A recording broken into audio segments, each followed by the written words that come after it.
저 양호열 행정관한테 마이크 좀. 네, 가림막에 네. 계시나요? 네, 네, 나와 가림하겠습니다. 네, 나와 있어요. 네, 질의하겠습니다. 양호열 변호인입니다. 발언할 기회를 한 번만 주시면 좋을 것 같습니다. 관련해서 선서 및 증언 거부와 관련된 자, 발언입니다. 변호인은 지금 예. 대답할 자격이 없습니다. 가만히 계세요. 자, 말씀하세요. 네. 양호열 증인, 네, 지금 소속과 하는 일 좀 말씀해 주시기 바랍니다. 저는 퇴직하고 무직입니다. 네, 그러니까 그동안 경호처 소속으로 있으면서 김용현 그 장관의 비서관으로서 일을 했었죠. 네, 네. 그 김용현 장관이 계엄 해제 후에 노트북과 휴대전화 파쇄하라고 했습니까? 저는 저에 대한 그 형사처벌의 우려가 있어서 증언 및 선서를 거부합니다. 증인님, 이거 다 이미 나온 사실이에요. 사실 지금 얘기한다고 해서 증인에게 불리할 것은 없습니다. 오히려 여기에서 증언을 거부하는 것이 더 본인에게 불리한 겁니다. 다시 한번 묻겠습니다. 김용현 장관이 노트북과 휴대전화 파쇄하라고 했습니까? 증언을 거부합니다.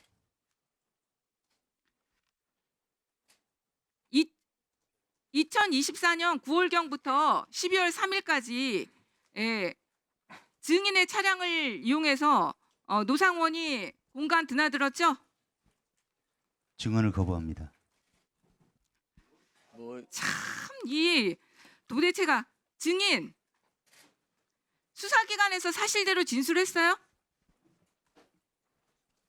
증언을 거부합니다. 이 언론에 정확하게 난 사실까지 이 증인들이 참 증언을 거부하는, 국민 앞에 오히려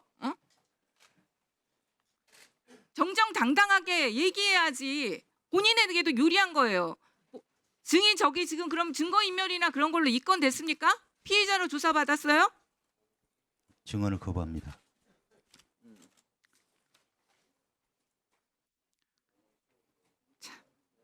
일단 알겠습니다. 시간 끊어주세요, 위원장님. 네. 네. 이제 좀 이따 이제 그 의사진행 반호로 좀 추가를 하기로 하고요. 그다음에 그 조태열 장관님 나오세요.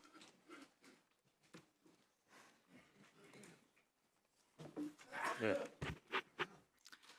어제 대통령이 헌재에서 최상목 권한대에게 쪽지를 준 거를 부인하는 진술한 거 보셨죠?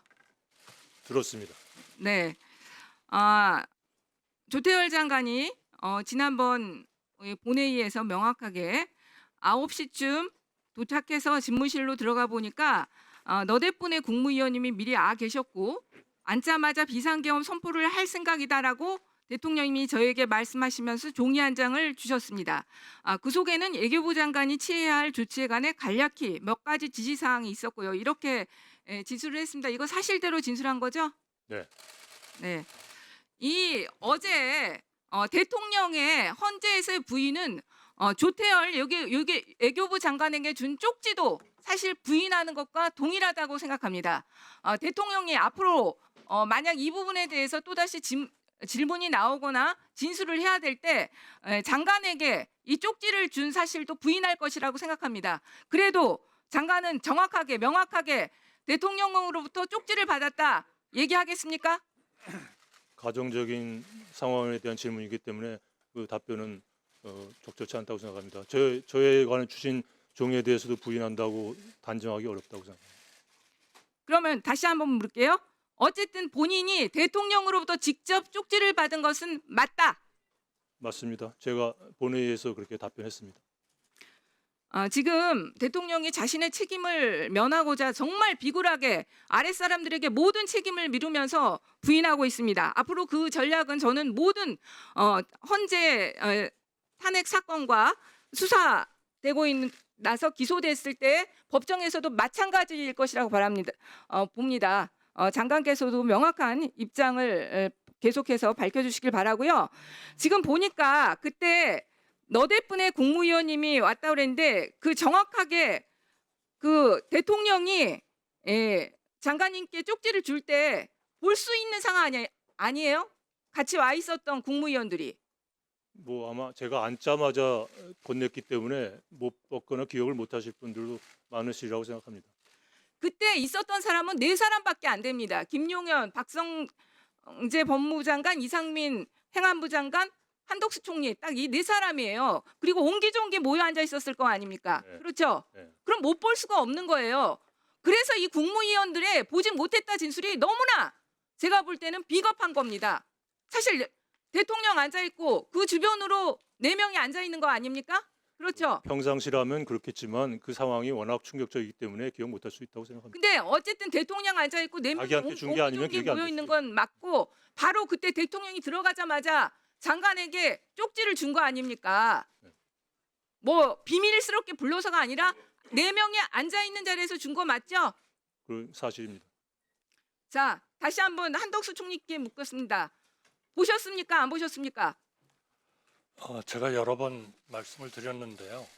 그때 상황이 지금 외교부 장관 말씀하신 대로 굉장히 충격적인 상황이어서 못 봤다?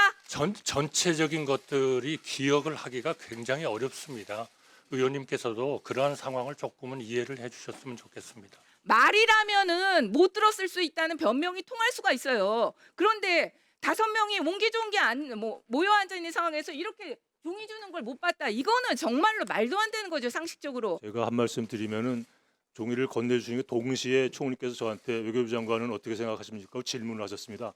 그래서 저는 동시에 종이를 건네받고 질문을 받았기 때문에 종이 내용을 들어볼 시간도 없이 반대 의견을 그 자리에서 바로 했기 때문에 그 섞여 있는 상황이라서 못 보실 수 있다고 저는 생각합니다. 그러면 더 볼 수 있는 상황이죠. 왜 그러냐면 아니, 대통령을 제 말을 받는 순간에 총리가 질문했다는 거 아닙니까? 아니, 바로 그 의견 교환이 있었기 때문에 그 종이의 존재는 저밖에 인식 못할 가능성이 있다고 저는 생각합니다. 아니요. 그게 상식적으로 그런 것이 아니라 지금 총리가 장관을 보면서 질문을 하는 겁니다.